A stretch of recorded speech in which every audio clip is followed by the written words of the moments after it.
CM YS Jagan 5 ఏళ్ల పాలనలో లబ్ధి పొందిన పేదలంతా మా పార్టీకి ఓటేశారని వైఎస్ఆర్సీపీ ప్రధాన కార్యదర్శి సజ్జల రామకృష్ణారెడ్డి అన్నారు.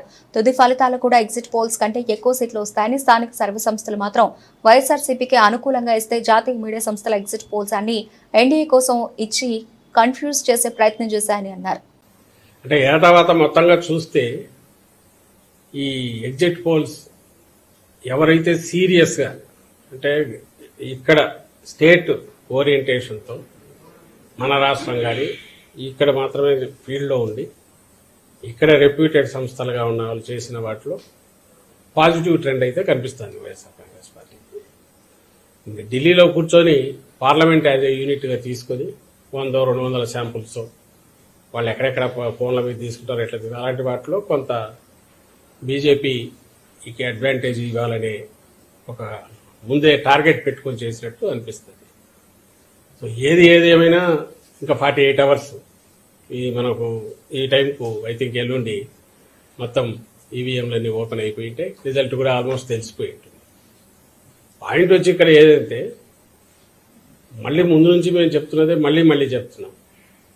ఈ 5 ఏళ్లలో మా ప్రభుత్వం, జగన్మోహన్ రెడ్డి గారి ప్రభుత్వం, జగన్మోహన్ రెడ్డి గారు వ్యక్తిగతంగా ఆయన ఒక నాయకుడుగా ప్రజల్లోకి పార్టీని తీసుకెళ్లినంతగా కానీ లేదా ఒక కొత్త రకం విప్లవాత్మకమైన మార్పులు తీసుకురావడం కానీ వేటి ద్వారా అయితే పేదలందరూ కూడా బాగా లబ్ధి పొందారో ఆ లబ్ధితో ఆర్థికంగా వెసులుబాటే కాకుండా సాధికారత కూడా సాధించుకున్నారు. వాళ్ళందరూ ఖచ్చితంగా తమ ఆదరాభిమానాలు జగన్మోహన్ రెడ్డి గారికి, మా పార్టీకి చూపించారనేది ప్రస్ఫుటంగా ప్రతి మా ఎలక్షన్ క్యాంపెయిన్లో కానీ లేదా అంతకుముందు గడపకపోయినప్పుడు పార్టీకి వచ్చిన ఆదరణలో కానీ కనపడుతుంది. నిన్న వచ్చిన సర్వేలు కానీ వాటిలో చూస్తే మళ్ళీ మేము ఫీల్ అయ్యేది అయితే ఈ సర్వేల్లో ఏదైతే రియల్గా ఫీల్డ్లో జరిగిన వాటికంటే కూడా ఇంకా మరింత మెరుగైన, చాలా మెరుగైన రిజల్ట్స్ ఉండబోతున్నాయి. ల్యాండ్ స్లైడ్ ఇది ఉన్నా ఆశ్చర్యపోవాల్సిన అవసరం లేదు. మరి సైలెంట్ ఓటు వేరే ఊర్ల నుంచి వచ్చిన వాళ్ళు అయినా కూడా హైదరాబాద్ కానీ బెంగళూరు కానీ ఎక్కడికైనా బతుకు తెరువు కోసం పోయిన వాళ్ళు అయినా ఎవరైతే జగన్మోహన్ రెడ్డి గారి వల్ల కంటిన్యూస్గా బెనిఫిట్ కావడమే కాదు, అదే కంటిన్యూస్గా బెనిఫిట్ కావడము, దానివల్ల వాళ్ళ ఫ్యామిలీస్ అన్ని బాగుపడడం, ఈయన ఉంటేనే మరింత మాకు మేలు జరుగుతుంది అని అనుకోవడం వల్లనే గతంలో ఎన్నడూ లేనంతగా వచ్చారు ఇక్కడికి.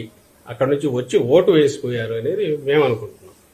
ఎందుకంటే బయటకు వెళ్ళిన వాళ్ళు ఎక్కువ బతుకు తెరువు కోసం పోయిన వాళ్ళు ఉంటారు. బలిసిన వాళ్ళు లేకుంటే విపరీతంగా ఆర్థికంగా ఇదిగా ఉండేవాళ్ళు అక్కడ ఉండేవాళ్ళు కొద్దిమందే ఉండొచ్చు.